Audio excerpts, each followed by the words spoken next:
ಎಲ್ಲ ರಾತ್ರಿ ಸಚಿವರುಗಳು ಡಿನ್ನರ್ ಸೇರಿದ್ರಿ, ಹೊಸದೇನಲ್ಲ. ಮುಂಚೆ ಕೂಡಿದ್ವಿ, ಸಕ್ಕ ಸರಿ ಕೂಡಿದ್ವಿ, ಮತ್ತು ನಾಳೆ ಕೂಡ್ತೀವಿ. ಅದೇನು ಹೊಸದೇನಿಲ್ಲ. ಅದರಲ್ಲಿ ಮುಂಚೆನೇ ನಿಗದಿ ಆಗಿತ್ತು, ಕೂಡಬೇಕು, ಚರ್ಚೆ ಮಾಡಬೇಕಂತ. ಅಷ್ಟು ರೂಟೀನಾಗಿ ಕೂಡಿದೆ ಅಂತ ಒಂದು ಸಭೆ ಅಷ್ಟೇ ಇರೋದು. ಸಂದರ್ಭ ಹೊಸದು ಅನ್ನೋ ಥರದಲ್ಲಿ ಆಗ್ತಾ ಇದೆ. ಕೆಲವೊಂದು ಕಡೆ ಡಿ.ಕೆ. ಶಿವಕುಮಾರ್ ಪರವಾಗಿ ಶಾಸಕರು ಡೆಲ್ಲಿಗೆ ಹೋಗಿದ್ದಾರೆ, ಖರ್ಗೆ ಅವರು ಭೇಟಿ ಆಗಿದ್ದಾರೆ, ಮುಖ್ಯಮಂತ್ರಿ ಮಾಡಿ ಅನ್ನೋ ಡಿಮಾಂಡ್ಗಳು ನೀಡ್ತಾ ಇದ್ದಾರೆ. ಈ ನಡುವೆ ನೀವು ಕೂಡ ಅಲ್ಲ, ನಮ್ದೇನು ಹೊಸದ, ನಮ್ದು 30 ತಿಂಗಳಲ್ಲೇನು ಹೊಸದಲ್ಲ. ದಿಲ್ಲಿಯಲ್ಲಿ ಏನಾರಾಗಲಿ, ಹೊರಗಡೆ ಏನಾರಾಗಲಿ, ನಮ್ಮ ಪಾಡಿ ನಾವು ಕೊಡ್ತಾನೆ ಇರ್ತೀವಿ, ಚರ್ಚೆ ಮಾಡ್ತೀವಿ. ಪಾರ್ಟ್ ಆಫ್ ದ ಪಾರ್ಟಿ ಅದು, ಅದರಲ್ಲೇನು ಬಿಟ್ಟೇನಿಲ್ಲ. ಸೊ ಡೆಲ್ಲಿಗೆ ಹೋಗೋದು ನಮಗೇನು ಗೊತ್ತಿಲ್ಲ, ಅವ್ರ ಸಂಬಂಧ ನಾವೇನು ಕೂಡಿಲ್ಲ. ನಮ್ಮ ಯಥಾಸ್ಥಿತಿ ಕೂಡೋಂಗೆ ಕೂಡಿದ್ದೀವಿ ಅಷ್ಟೇ. ಅದನ್ನು ಬಿಟ್ಟರೆ ಅದರಲ್ಲೇನು ಅವ್ರು ಹೋಗಿದ್ದಾರೆ, ಇವ್ರು ಹೋಗಿದ್ದಾರೆ ಅಂತ ಅವ್ರಿಗೋಸ್ಕರ ನಾವೇನು ಕೂಡಿಲ್ಲ. ರೂಟಿನಾಗಿ ಕೂಡಿರೋಂಥ ಒಂದು ಸಭೆ ಪಾರ್ಟಿ ಅಷ್ಟೇ. ಅಲ್ಲ ಸರ್, ಟೈಮಿಂಗು ನಿನ್ನೆ 2.5 ವರ್ಷ ಕರೆಕ್ಟಾಗಿ ಕಂಪ್ಲೀಟ್ ಆಯಿತು. 2 ಸ್ಟೇಟ್ಮೆಂಟ್ ಬಂದಿದೆ.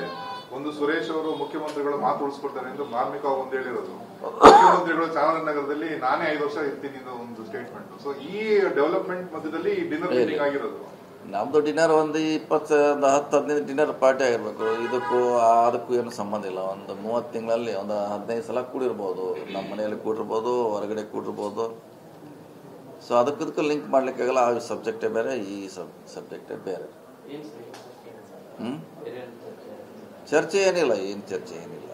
ಇದನ್ನೇ ನೀವು ಏನೋ ತೋರಿಸ್ತಾರೆ, ಏನಾಗ್ತದೆ, ನಾವು ಇದನ್ನು ನೋಡ್ತಾ ಡೆಲ್ಲಿ ಏನಾಯಿತು, ಬೆಂಗಳೂರಲ್ಲಿ ಏನಾಯಿತು, ಯಾರೇನು ಹೇಳಿದ್ರು, ಇದೇ ಚರ್ಚೆ. ಮತ್ತು ಇದನ್ನು ಬಿಟ್ಟರೆ ಬೇರೆ ಏನು ಚರ್ಚೆ? ಬದಲಾಯಿಸಬೇಕು ಅನ್ನುವಂತ ಒತ್ತಡವನ್ನು ಹಾಕ್ಲಿಕ್ಕೆ ಶುರು ಮಾಡಿದ್ದಾರೆ ಸರ್ ಶಾಸಕರೆಲ್ಲ ಹೋಗಿ. ಇದನ್ನ ನೀವು ಹೇಗೆ ನೋಡ್ತಿದ್ದೀರಿ? ನೋಡಿ, ನಾವು ಹೋಗಿ ಅಲ್ಲಿ ಹೇಳೋದ್ರಿಂದ ಏನು ಯಾರು ಚೇಂಜ್ ಆಗೋಲ್ಲ. ಹೈಕಮಾಂಡ್ ವಿಷಯ ಮತ್ತೆ ಹೇಳಿದ್ದೀವಿ. ಈಗ ಯಾರು ನಾವು ಹೋಗಿ ಯಾರ ಪರವಾಗಿ ಹೇಳಿದ್ರು ಅದಾಗೋಲ್ಲ, ವಿರೋಧವಾಗಿ ಹೇಳಿದ್ರು ಅದಾಗೋಲ್ಲ. ಅಂತಿಮವಾಗಿ ಹೈಕಮಾಂಡ್ ಏನು ಮಾಡ್ಬೇಕಂತ ಅವ್ರು ತೀರ್ಮಾನ ಮಾಡಬೇಕು, ನಾವು ತೀರ್ಮಾನ ಮಾಡಬೇಕಲ್ಲ. ಹಿಂದೆ ನೀವು ಕೂಡ ಒಂದು ಕ್ಲಾರಿಟಿ ಬಯಸಿದ್ರಿ ಸರ್ ಹೈಕಮಾಂಡ್ ನಿಂದ. ಇದು ಹಿಂಗೆ ಗೊಂದಲ ಮುಂದುವರಿತಾ ಇರುತ್ತೆ. ಈಗ 2.5 ವರ್ಷ ಆಗಿರೋದ್ರಿಂದ ಈಗ ಒಂದು ರೀತಿ ಗುಂಪುಗಾರಿಕೆ ತರ ಶುರುವಾಗಿದೆ. ಒಂದು ಟೀಮ್ ಹೋಗಿ ಡೆಲ್ಲಿಲಿ ಕೂತಿದ್ದಾರೆ, ಇದು ಬೇರೆ ಮೆಸೇಜ್ ಪಾಸ್ ಆಗ್ತಾ ಇದೆ. ಈಗ ಹೈಕಮಾಂಡ್ ಮಧ್ಯಪ್ರವೇಶ ಮಾಡೋದಕ್ಕೆ ಸೂಕ್ತ ಟೈಮ್ ಆಯಿತು. ಅದ್ರ ಬಗ್ಗೆ ಅಂತಿಮವಾಗಿ ಅವ್ರ ತೀರ್ಮಾನ ಮಾಡ್ಬೇಕು, ನಾವಲ್ಲ. ನಾವಂತ ಅಲ್ಲಿ ಹೇಳುವಂತ ನಮ್ದು ಅವಶ್ಯಕತೆನೂ ಇಲ್ಲ. ಸೊ ಅವರೇ ಡಿಸಿಷನ್ ತಗೋಬೇಕು. ಇದಕ್ಕೆ ನಾವು ಡಿಸಿಷನ್ ತಗೊಳಕ್ಕಾಗಲ್ಲ.